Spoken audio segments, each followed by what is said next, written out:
आपल्या परिसरातील राजकीय, क्राईम व सामाजिक अपडेट जाणून घेण्यासाठी पाहत रहा स्टार वन न्यूज वर्तमान।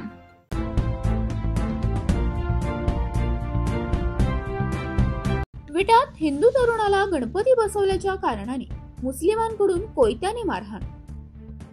सांगली जिल्हा तालुका खानापूर विटा येथील साळशिंगे रोड ITI कॉलेज समोरील धनराज अमर कातारी या युवकास मुस्लिम समाजातील लोकांनी तू गणपती आमच्या मस्जिद जवळ का बसवलास व आजान चालू असताना तुम्ही आरती करायची नाही, गणपतीची गाणी लावायची नाही असे वारंवार सांगण्यात येत होते। त्यांचे सांगणे धनराज याने ऐकले नसता धनराज अमर कातारी यास 35 ते 40 जिहाद्यांनी धनराजला मारहाण केली व या मारहाणीत कोयते, लोखंडी रॉड, दगडे, विटा या शस्त्रांचा वापर केला। या मारहाणीत धनराजचा हात मोडून डोक्यामध्ये कोयत्याचे वार करून 35 ते 40 टाके बसवले। यानंतर धनराजने विटा पोलीस ठाण्यात धाव घेऊन फिर्याद दिली असता विटा पोलीस ठाण्याने त्याची व्यवस्थित दखल न घेता मुस्लिम समाजावरती किरकोळ गुन्हे दाखल करून आरोपींना एका दिवसात जामीन मंजूर केला व त्यांची सुटका केली। नमस्कार, जय श्रीराम। मी धनराज अमर कातारी, राहणार विटा ITI कॉलेज जवळ। तर मागील 2 दिवसामध्ये जो माझ्यावर मुस्लिम समाजाचा प्राणघातक हल्ला झाला होता त्यामध्ये त्यांचं असं कारण की माझं एक गणेश उत्सव मंडळ होतं, एकता युवा मित्र मंडळ असं।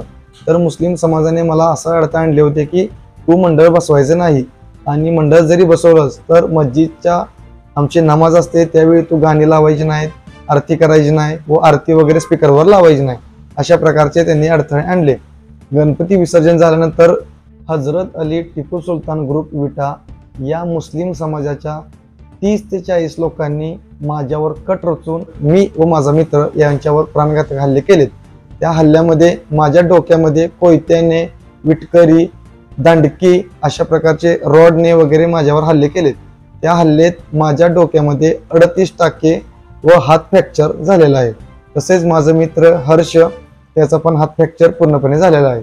तरी आम्ही अशी फिर्याद पोलीस स्टेशनला दिली असता पोलीस स्टेशनने आमची काही व्यवस्थित दखल घेतली नाही। पोलीस स्टेशनने त्यांच्यावर मर्डरचा गुन्हा दाखल केलेला नाही, परंतु पोलिसांनी त्यांना 1 दिवसात बेल होईल असे गुन्हे दाखल करून त्यांचा 1ही दिवसात बेल झालेला आहे। बेल नंतर त्यांनी 100च्या हजारोच्या गर्दीत त्यांनी रॅली काढलेली आहे, फटाके फोडलेले आहेत व माझ्यावर अशा प्रकारचे अन्याय घडत गेलेले आहेत। माझ्यावर पोलिसांनीही व्यवस्थित फिर्याद घेतली नसून माझ्यावर अनेक प्रकारचे अन्याय झालेत व त्यांचे अनेक प्रकारचे स्टेटस वगैरे दिसतात, भाईगिरीचे वगैरे असे तसे।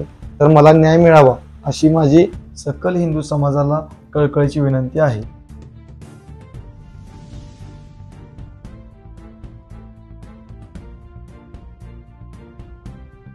या विषयाबाबत विटा पोलीस ठाणे काय ऍक्शन घेईल हा विटेकरांना, हिंदू समाजाला पडलेला मोठा प्रश्न आहे। अशा बातम्या पाहण्यासाठी आमच्या चॅनेलला लाईक, शेअर, सबस्क्राईब करा।